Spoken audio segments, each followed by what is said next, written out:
Okay, it's Tuesday, November 8th. We are here at Chris Craft, Julington Creek Marina.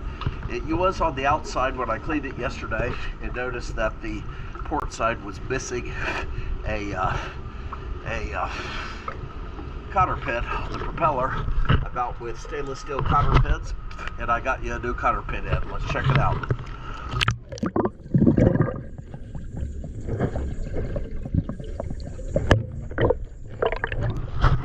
Oh, I see a barnacle I missed.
Starboard side is where a cotter pin should go through.